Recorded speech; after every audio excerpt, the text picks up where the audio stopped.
Item ಯಾವುದೇ ಇರಲಿ try ಮಾಡಿ ಆಚಿ ಚಿಕನ್ ಮಸಾಲಾ. ಜಿಬಿಎ ಚುನಾವಣೆ ನಡೆಯೋದು ಬಹುತೇಕ ನಿಶ್ಚಿತ. ಇದು ji Kannada news big exclusive story.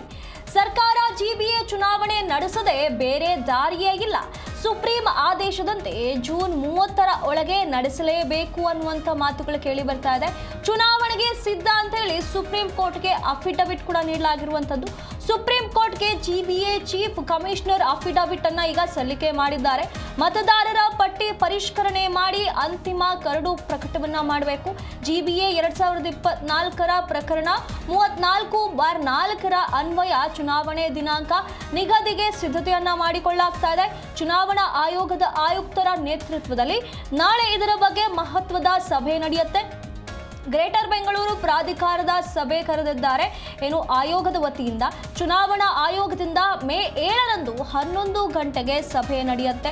ಸದರಿ ಸಭೆಯಲ್ಲಿ ಗ್ರೇಟರ್ ಬೆಂಗಳೂರು ಪ್ರಾಧಿಕಾರದ ಪದವಿ ಮಿತ್ತ ಅಧ್ಯಕ್ಷರು ಹಾಗೂ ರಾಜ್ಯದ ಮುಖ್ಯಮಂತ್ರಿಗಳು ಮತ್ತು ಉಪಾಧ್ಯಕ್ಷರು ಹಾಗೂ ರಾಜ್ಯದ ಸನ್ಮಾನ್ಯ ಉಪಮುಖ್ಯಮಂತ್ರಿಗಳನ್ನ ಒಳಗೊಂಡಿದ್ದಂತೆ ಎಲ್ಲಾ ಪದನಿಮಿತ್ತ ಸದಸ್ಯರು ಹಾಗೂ ಎಲ್ಲರೂ ಅಂದಾಜು 100 ಜನರು ಗಣ್ಯರು ಇದರಲ್ಲಿ ಪಾಲ್ಗೊಳ್ಳುತ್ತಿದ್ದಾರೆ ಅನ್ನುವಂತ ಮಾಹಿತಿ ಬರ್ತಾ ಇದೆ.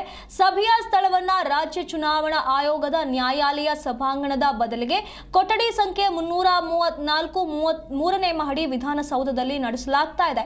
ಈ ಕುರಿತು ಜಿಬಿಎ ಮುಖ್ಯ ಆಯುಕ್ತರು ಮತ್ತು ಜಿಲ್ಲಾ ಚುನಾವಣಾಧಿಕಾರಿಗಳು ಹಾಗೂ ಪದನಿಮಿತ್ತ ಸದಸ್ಯ ಕಾರ್ಯದರ್ಶಿ ಅವರಿಗೆ ರಾಜ್ಯ ಚುನಾವಣಾ ಆಯೋಗ ಅಧೀನ ಕಾರ್ಯದರ್ಶಿ ಪತ್ರವನ್ನ ನೀಡಿರುವಂತದ್ದು. ಜಿಬಿಎ ಚುನಾವಣೆಯ ಬಗ್ಗೆ ಹಲವು ಗೊಂದಲಗಳ ನಡುವೆ ಈಗ ಬಹುತೇಕವಾಗಿ ಜಿಬಿಎ ಚುನಾವಣೆ ನಡೆಯೋದು ಬಹುತೇಕ ನಿಶ್ಚಿತ ಅಂತ ಹೇಳಲಾಗ್ತಾ ಇದೆ. ಇದು ಜೀ ಕನ್ನಡ ನ್ಯೂಸ್ನ ಬಿಗ್ ಎಕ್ಸ್ಕ್ಲೂಸಿವ್ ಸ್ಟೋರಿ. ಸರ್ಕಾರ ಜಿಬಿಎ ಚುನಾವಣೆಯನ್ನ ನಡೆಸದೆ ಬೇರೆ ದಾರಿಯೇ ಇಲ್ಲ ಅನ್ನೋ ರೀತಿಯಲ್ಲಾಗಿದೆ. ಸುಪ್ರೀಂ ಆದೇಶದಂತೆ ಜೂನ್ 30ರ ಒಳಗೆ ಈ ಒಂದು ಚುನಾವಣೆಯನ್ನ ನಡೆಸಲೇಬೇಕಾಗುತ್ತೆ. ಚುನಾವಣೆಗೆ ಸಿದ್ಧ ಅಂತ ಹೇಳಿ ಸುಪ್ರೀಂ ಕೋರ್ಟ್ಗೆ ಈಗಾಗಲೇ ಅಫಿಡವಿಟ್ ಅನ್ನ ಸಲ್ಲಿಕೆ ಮಾಡಲಾಗಿದೆ. ಜಿಬಿಎ ಚೀಫ್ ಕಮಿಷನರ್ ಏನಿದ್ದಾರೆ ಅವರು ಅಫಿಡವಿಟ್ ಅನ್ನ ಸಲ್ಲಿಕೆ ಮಾಡಿದ್ದಾರೆ.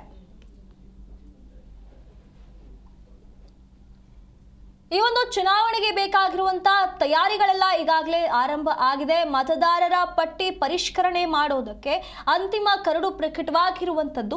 ಜಿಬಿಎ 2024ರ ಪ್ರಕಟದ ಅನ್ವಯ ಚುನಾವಣೆ ದಿನಾಂಕವನ್ನ ಈಗ ನಿಗದಿ ಮಾಡೋದಕ್ಕೆ ಎಲ್ಲ ಸಿದ್ಧತೆಗಳನ್ನ ನಡೆಸಲಾಗ್ತಾ ಇದೆ.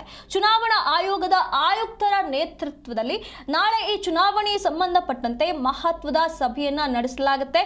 ಗ್ರೇಟರ್ ಬೆಂಗಳೂರು ಪ್ರಾಧಿಕಾರದ ಸಭೆಯನ್ನ ಈಗ ಚುನಾವಣಾ ಆಯೋಗ ಕರೆದಿರುವಂತದ್ದು. ಚುನಾವಣಾ ಆಯೋಗದಿಂದ ನಾಳೆ ಬೆಳಗ್ಗೆ 11 ಗಂಟೆಗೆ ಈ ಸಭೆಯನ್ನ ನಡೆಸಲಾಗುತ್ತೆ ಅಂತ ಹೇಳಲಾಗ್ತಾ ಇದೆ. ಇದರಲ್ಲಿ ಅಧ್ಯಕ್ಷರು ಮತ್ತು ರಾಜ್ಯದ ಮುಖ್ಯಮಂತ್ರಿಗಳು ಸೇರಿ ಹಲವು ಗಣ್ಯರು ಅಂದಾಜು 100 ಜನ ಗಣ್ಯರು ಈ ಒಂದು ಸಭೆಯಲ್ಲಿ ಪಾಲ್ಗೊಳ್ತಾರೆ ಅನ್ನುವಂತ ಮಾಹಿತಿ ಬರ್ತಾ ಇದೆ. ಈ ಒಂದು ಸಭೆಗೆ ಸ್ಥಳವನ್ನ ಈಗ ಬದಲಾವಣೆ ಮಾಡಲಾಗಿರುವಂತದ್ದು. ರಾಜ್ಯ ಚುನಾವಣಾ ಆಯೋಗದ ನ್ಯಾಯಾಲಯ ಸಭಾಂಗಣವನ್ನ ಬದಲಿಸಿ ಕೊಠಡಿ ಸಂಖ್ಯೆ 334ರಲ್ಲಿ ನಡೆಸಲಾಗುತ್ತೆ ವಿಧಾನಸೌಧದಲ್ಲಿ.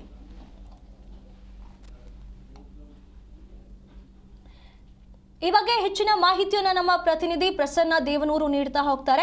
ಪ್ರಸನ್ನ, ಜಿಬಿಎ ಚುನಾವಣೆ ನಡೆಯೋದು ಬಹುತೇಕ ಫಿಕ್ಸ್ ಅಂತ ಹೇಳಲಾಗ್ತಾ ಇದೆ. ಇದಕ್ಕಾಗಿ ಈಗಾಗಲೇ ತಯಾರಿಗಳು ಆರಂಭವಾಗಿದೆಯಾ? ಹಾಗಾದ್ರೆ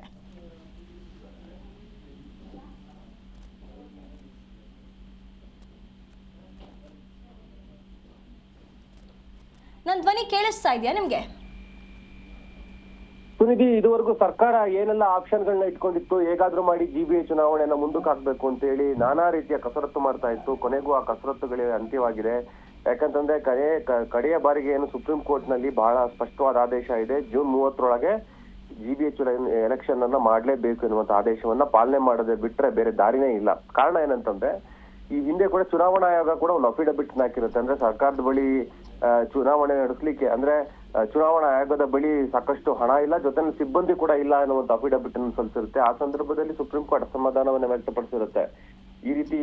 ಈ ರೀತಿಯಾಗಿ ಯಾವ ರೀತಿ ಹೇಳಿಕೆ ಕೊಟ್ಟಿರ್ತಾವು ಅಂತ ಹೇಳಿ ಕೇಳಿದ ಸಂದರ್ಭದಲ್ಲಿ ಇಲ್ಲ, ನಮ್ಮ ಬಳಿ ಜನ ಇಲ್ಲ, ಯಾಕಂದ್ರೆ ಈಗ ಏನು ಸೆನ್ಸಸ್ ನಡೀತಾ ಇದೆ ಆ ಹಿನ್ನೆಲೆಯಲ್ಲಿ ಜನ ಇಲ್ಲ ಎನ್ನುವಂತ ಹೇಳಿಕೆ ನಾವು ಕೊಟ್ಟಿದ್ದೀವಿ ಎನ್ನುವಂತ ಒಂದು ಅಫಿಡವಿಟ್ ಅನ್ನ ಮತ್ತೆ ಕೊಟ್ಟಿರ್ತಾರೆ.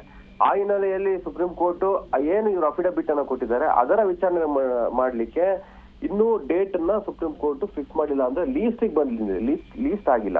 ಆ ಹಿನ್ನೆಲೆಯಲ್ಲಿ ಈಗ ಜೂನ್ 30ರ ಒಳಗಡೆ ಎಲೆಕ್ಷನ್ ಮಾಡ್ಲೇಬೇಕಾದಂತ ಅನಿವಾರ್ಯ ಪರಿಸ್ಥಿತಿ ರಾಜ್ಯ ಸರ್ಕಾರದ ಮುಂದೆ ಇರೋ ಹಿನ್ನೆಲೆಯಲ್ಲಿ ಈ ಹಿಂದೆ ಏನ್ ಆದೇಶ ಆಗಿತ್ತು ಅದರ ಪಾಲನೆ ಕಡ್ಡಾಯ ಆಗಿದೆ.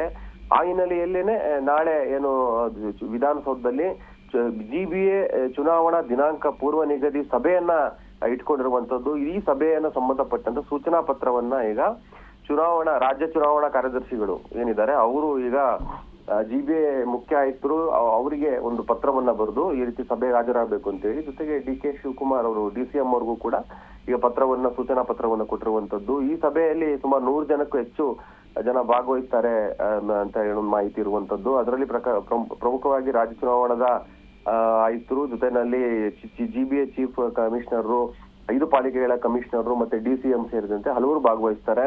ಮುಖ್ಯವಾಗಿ ಏನಂತಂದ್ರೆ ಚುನಾವಣೆಯನ್ನ ನಡೆಸದೆ ಬೇರೆ ದಾರಿನೇ ಇಲ್ಲ ಈಗ. ಯಾಕಂದ್ರೆ ಈ ಹಿಂದೆ ನಾವು ನೋಡಿದ್ದೇವೆ, ಚೀಫ್ ಕಮಿಷನರ್ ಅದನ್ನ GBA ಮಹೇಶ್ವರ ರಾವ್ ಅವರು ಕೂಡ ಸುಪ್ರೀಂ ಕೋರ್ಟ್ಗೆ ಒಂದು ಅಫಿಡವಿಟ್ ಅನ್ನು ಸಲ್ಲಿಸಿರ್ತಾರೆ. ಏನಂದ್ರೆ ನಾವು ಎಲೆಕ್ಷನ್ ಮಾಡ್ಲಿಕ್ಕೆ ರೆಡಿ ಇದೀವಿ, ಮತ್ತೆ ಮತದಾರರ ಕರಡುಪಟ್ಟಿ, ಕೊನೆ ಕರಡುಪಟ್ಟಿ, ಅಂತಿಮ ಕರಡುಪಟ್ಟಿನೂ ಕೂಡ ಪ್ರಕಟ ಮಾಡಿ ಎಲೆಕ್ಷನ್ ಮಾಡಕ್ ನಾವು ರೆಡಿ ಇದೀವಿ ಅನ್ನುವಂತ ಅಫಿಡವಿಟ್ ಅನ್ನ ಮಹೇಶ್ವರ ರಾವ್ ಅವರು ಸಲ್ಲಿಸಿದ್ದಾರೆ.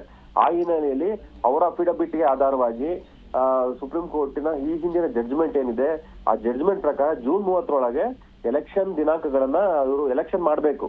ಹಾಗಾಗಿ ಈ ಮೇ 21 ಅಥವಾ 22ನೇ ತಾರೀಕು ಎಲೆಕ್ಷನ್ ಯಾವಾಗ ಮಾಡ್ತೀವಿ ಅನ್ನುವಂಥದ್ದನ್ನ ಚುನಾವಣೆ ದಿನಾಂಕಗಳು ಅನೌನ್ಸ್ ಆಗೋ ಎಲ್ಲಾ ಸಾಧ್ಯತೆಗಳು ಇದೆ. ಆ ಚುನಾವಣೆ ಎಲೆಕ್ಷನ್ ದಿನಾಂಕ ಅನೌನ್ಸ್ ಆದ್ರೆ ಚುನಾವಣಾ ನೀತಿ ಸಂಹಿತೆ ಕೂಡ ಜಾರಿಗೆ ಆಗ್ತದೆ. ಈ ಹಿನ್ನೆಲೆಯಲ್ಲಿ ಚುನಾವಣಾ ಪ್ರಕ್ರಿಯೆ ಕೂಡ ಆರಂಭ ಆಗುತ್ತೆ. ಯಾಕಂದ್ರೆ ಚುನಾವಣಾ ಪ್ರಕ್ರಿಯೆ ಮುಗಿಸ್ಲಿ ಕನಿಷ್ಠ 35 ದಿನಗಳ ಕಾಲ ಅವಕಾಶ ಬೇಕಾಗಿರೋ ಹಿನ್ನೆಲೆಯಲ್ಲಿ ಅವರು 20 ಅಥವಾ 21ನೇ ತಾರೀಕು ಇದೇ ತಿಂಗಳು ಚುನಾವಣಾ ದಿನಾಂಕವನ್ನ ಚುನಾವಣಾ ಆಯೋಗ ಘೋಷಣೆ ಮಾಡುವ ಎಲ್ಲಾ ಸಾಧ್ಯತೆಗಳು ನಿಚ್ಚಳವಾಗಿದೆ ಅನ್ನುವಂತ ಮಾಹಿತಿ ನಮಗೆ ಲಭ್ಯ ಆಗಿದೆ. ಆ ಹಿನ್ನೆಲೆಯಲ್ಲಿ GBA ಚುನಾವಣೆಗೆ ಈಗಾಗಲೇ ಕಾತರದಿಂದ ಕಾಯ್ಕೊಂಡು ಕೂತಿದ್ರು, ಅವರೆಲ್ಲರಿಗೂ ಕೂಡ ಒಂದು ಬಲ ಬಂದಂತಾಗುತ್ತೆ. ಈ ಚುನಾವಣೆ ನಡೆಯೋದು ಸಹಜವಾಗಿ ಬೆಂಗಳೂರಿನ ಏನು ಶಾಸಕರಿದ್ದಾರೆ 28 ಕ್ಷೇತ್ರಗಳ ಶಾಸಕರಿಗೆ ಇಷ್ಟ ಇಲ್ಲ. ಯಾಕಂದ್ರೆ ಈ ಚುನಾವಣೆ ನಡೆದ್ರೆ ಕಾರ್ಪೊರೇಟರ್ಗಳು ಬಂದ್ರೆ ಅವ್ರಿಗೆ ಶಾಸಕರ ಶಕ್ತಿ ಕುಂದುತ್ತೆ ಅಂತ ಹೇಳಿ. ಆದ್ರೆ ಕಾನೂನು ಮತ್ತೆ ಕಾನೂನಿನ ಪ್ರಕಾರ GBA ಚುನಾವಣೆ ಮಾಡ್ಲೇಬೇಕು. ಯಾಕಂದ್ರೆ ಸುಪ್ರೀಂ ಕೋರ್ಟ್ ಕೂಡ ಆದೇಶವನ್ನ ಮಾಡಿರೋ ಹಿನ್ನೆಲೆಯಲ್ಲಿ ಬಹಳಷ್ಟು ತಡ ಆಗಿರೋ ಹಿನ್ನೆಲೆಯಲ್ಲಿ GBA ಚುನಾವಣೆ ನಡೆಯೋದಂತೂ ನಿಚ್ಚಳ ಎನ್ನುವಂತ ಮಾಹಿತಿ ನಮಗೆ ಲಭ್ಯ ಆಗಿರುವಂತದ್ದು. ಸುನಿಧಿ, ಧನ್ಯವಾದಗಳು ಪ್ರಸನ್ನ ನಿಮ್ಮೆಲ್ಲ ಮಾಹಿತಿಗಾಗಿ.